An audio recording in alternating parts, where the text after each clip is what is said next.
దేవతలారా రండి, మీ దీవెనలందించండి. నోచిన నోములు పండించే నా తోడును పంపించండి.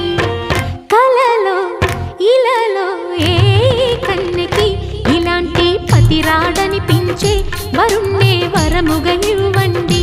కని విని ఎరుగని వేడుకతో వివాహం జరిపించాలండి. కలలో ఇలలో ఏ కన్నెకి ఇలాంటి పతి రాడనిపించే వరుణ్ణే వరముగా ఇవ్వండి. కని విని ఎరుగని వేడుకతో వివాహం జరిపించాలండి.